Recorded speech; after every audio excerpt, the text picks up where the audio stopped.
दोस्तों, शिक्षा जगत से जुड़ी कुछ प्रमुख खबरों को आज डिटेल में देखने वाले हैं। सबसे पहले शुरुआत करेंगे उत्तर प्रदेश की आने वाली प्रस्तावित शिक्षक भर्ती में क्या कुछ नियमावली और पैटर्न में बदलाव होने जा रहा है। उत्तर प्रदेश शिक्षा सेवा चयन आयोग को टीजीटी पीजीटी के संबंध में अधियाचन मिल चुके हैं और साथ ही साथ जो परिषदीय प्राथमिक विद्यालय हैं उसमें लगभग 11,508 पदों के सापेक्ष अधियाचन मिलने की बात हो रही है। हालांकि ये सभी अधियाचन ऑफलाइन मोड में है और धीरे धीरे ऑनलाइन मोड में सभी जिलों से विषयवार डेटा अधियाचन के तौर पर स्वीकार किया जा रहा है, जिसके बाद से लगभग जून के प्रथम सप्ताह तक ये प्रक्रिया पूर्ण होने की संभावना है। इसी के बीच में जो चयन प्रक्रिया है और जो पैटर्न है इसको लेकर के बदलाव होने की बात निकल करके आ रही है मीडिया रिपोर्ट्स के मामले में। आप देखेंगे उत्तर प्रदेश शिक्षा सेवा चयन आयोग की नियमावली में संशोधन, टीजीटी भर्ती प्रक्रिया बदली, परीक्षा 360 अंकों की होगी। पहले क्या प्रक्रिया थी और अब क्या प्रक्रिया होने जा रही है, इसके बारे में समझना आपके लिए बेहद जरूरी है अगर आप भी बीएड कैंडिडेट हैं और टीजीटी 2026 का वेट कर रहे हैं। जैसा कि आपको ज्ञात होगा, लगभग 23-24 हज़ार पद बताया जा रहा है टीजीटी और पीजीटी को मिलाकर के, जिसमें टीजीटी की अगर हम लोग बात करें तो 16,114 पद यहाँ पर होने की संभावना है। देख सकते हैं आप, अशासकीय सहायता प्राप्त यानी एडेड माध्यमिक विद्यालयों में पहली बार नई शिक्षक भर्ती परीक्षा के आयोजन की तैयारी कर रहे उत्तर प्रदेश शिक्षा सेवा चयन आयोग ने चयन प्रक्रिया में कुछ बदलाव किया है। इसके लिए आयोग की नियमावली में संशोधन किया गया है। प्रशिक्षित स्नातक यानी टीजीटी पदों की नई भर्ती परीक्षा 360 अंकों की कराई जाएगी। प्रश्न पत्र में 120 अंक पूछे जाएंगे। प्रत्येक प्रश्न 3 अंक के होंगे। इसके पहले उत्तर प्रदेश माध्यमिक शिक्षा सेवा चयन बोर्ड ये परीक्षाएं कराता था, जिसमें टीजीटी भर्ती परीक्षा 500 अंकों की हुआ करती थी। 2021 की तरह वर्ष 2022 की होने वाली यह परीक्षा भी 500 अंकों की होगी। इसमें 125 प्रश्न होंगे, हर प्रश्न 4 अंक निर्धारित किए गए हैं।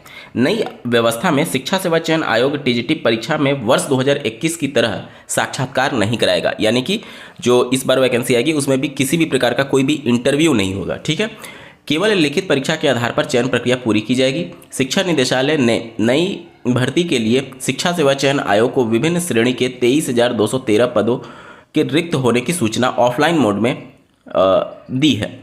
इसमें टीजीटी के रिक्त पदों की संख्या 16,114 बताई गई है। अन्य की तरह इन रिक्त पदों का विवरण अधियाचन भी आयोग को ई अधियाचन पोर्टल पर चरणबद्ध ढंग से अपलोड किया जा रहा है।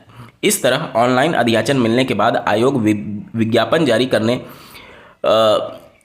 कर आवेदन लेकर के परीक्षा के माध्यम से चयन प्रक्रिया पूर्ण कराएगा। आयोग के अध्यक्ष स्पष्ट कर चुके हैं कि जैसे जैसे अधियाचन ऑनलाइन माध्यम में मिलते जाएंगे वैसे वैसे आयोग विज्ञापन जारी कर परीक्षा कार्यक्रम की भी सूचना देगा। अभी जुलाई तक आयोग ने लंबित परीक्षा उत्तर प्रदेश शिक्षक पात्रता परीक्षा 2026 के आयोजन की तिथियां घोषित की हुई हैं। ऐसे में नई शिक्षक भर्ती परीक्षाओं का आयोजन जुलाई के बाद ही होना संभव है। इसके अलावा प्रवक्ता संवर्ग पीजीटी पदों की भर्ती प्रक्रिया लिखित परीक्षा और साक्षात्कार के माध्यम से पूरी कराई जाएगी। तो जो भी कैंडिडेट टीजीटी का वेट कर रहे हैं उनका पेपर का पैटर्न जो होगा वो 120 प्रश्न पूछे जाएंगे और प्रत्येक प्रश्न जो होगा वो 3 अंक का होगा। इस तरीके से 360 अंक के प्रश्न होंगे टोटल और इनमें कोई भी इंटरव्यू नहीं होगा और पीजीटी के लिए इंटरव्यू कंडक्ट कराए जाएंगे। ठीक है, और साथ ही साथ लिखित परीक्षा होगी। ठीक है, चलिए बढ़ते हैं अगली खबर की तरफ। जैसा कि आपको ज्ञात होगा, माननीय सुप्रीम कोर्ट के दिनांक 1 सितंबर 2025 के जजमेंट के हिसाब से सभी इन सर्विस टीचर्स को 2 साल के अंदर टेट क्वालिफाई करना होगा। हालांकि अभी रिव्यू पिटीशन के संदर्भ में माननीय सुप्रीम कोर्ट ने अपना जजमेंट ऑर्डर जो है वो रिजर्व रखा हुआ है और अभी अंतिम रूप से यहाँ पर फैसला आना बाकी है। लेकिन बहुत कम चांसेस है कि इन सर्विस टीचर्स को वहाँ से राहत मिलेगी, क्योंकि जो हियरिंग अगर आपने ऑनलाइन देखी होगी तो उसमें ऑनरेबल सुप्रीम कोर्ट टेट के ही फेवर में दिख रहे थे।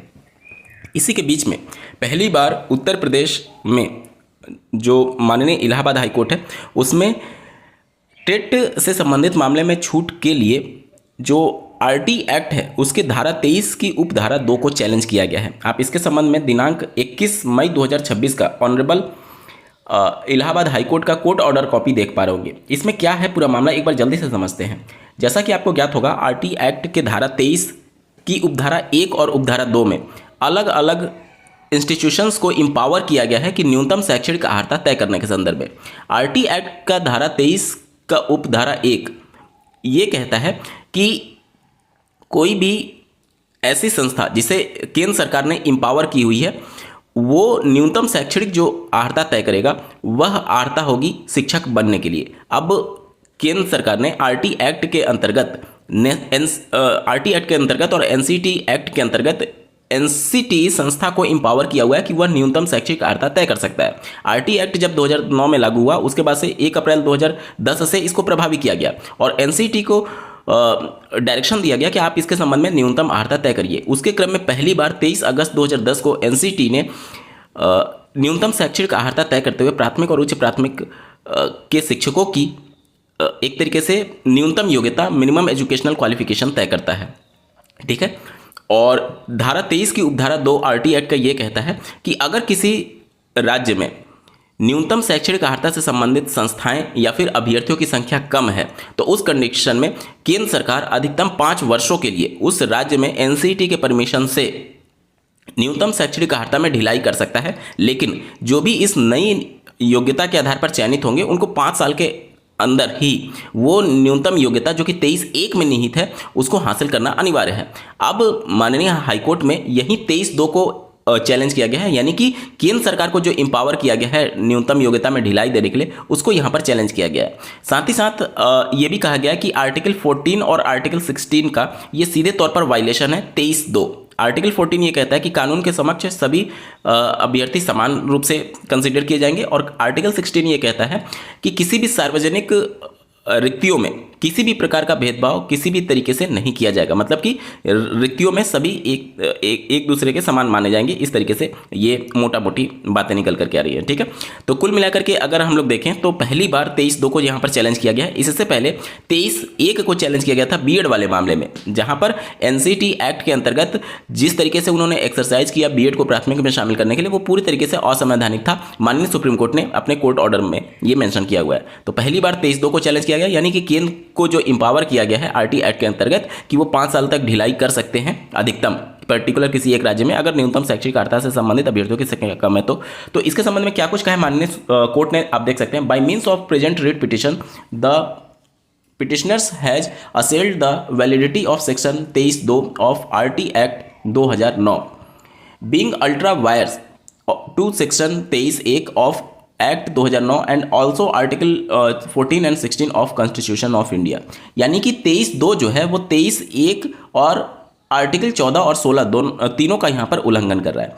तो यहाँ पर ये पिटीशन लेकर के अभ्यर्थी पहुंचे हुए हैं। आप देख सकते हैं learn counsel for the respondent are granted 3 week time to counter affidavit to which rejoinder affidavit may be filed within next 2 week. यानी कि जो भी रिस्पोंडेंट है यहाँ पर उनको 3 वीक का समय दिया गया है अपना एफिडेविट यहाँ पर सबमिट करने के लिए इसके समक्ष में। और साथ ही साथ मामले की गंभीरता को देखते हुए अटॉर्नी जनरल ऑफ इंडिया को भी इसके संबंध में नोटिस इशू किया गया है और इस मामले को दिनांक 3 अगस्त 2026 को पुनः सुने जाने के लिए यहाँ पर लिस्ट किया गया है। तो पूरा मामला जो है वो टिट में राहत देने से संबंधित है। देखना होगा कि अभी जो माननीय सुप्रीम कोर्ट का जो फैसला रिजर्व किया गया उसमें क्या कुछ फैसला आता है, क्योंकि उस फैसले से ही ये सारी चीज़ें डिसाइड हो रही होंगी। क्योंकि अगर सुप्रीम कोर्ट ने कोई जजमेंट दे दिया तो उसके बियॉन्ड जाकर के हाई कोर्ट उसके अगेंस्ट में जाकर के जजमेंट नहीं दे सकती है। तो देखना होगा कि सुप्रीम कोर्ट की तरफ से क्या कुछ मामला निकल करके आ रहा है। और ये मामला जो है वो माननीय इलाहाबाद हाई कोर्ट में अभी विचाराधीन है, जिसमें अगस्त में पुनः सुनवाई होना प्रस्तावित है। तो ये थी आज की कुछ प्रमुख खबरें। ऐसे ही महत्वपूर्ण अपडेट के लिए चैनल को सब्सक्राइब करना ना भूलें। इस वीडियो को देखने के लिए आपका बहुत बहुत धन्यवाद। भगवान करे आपका दिन शुभ हो।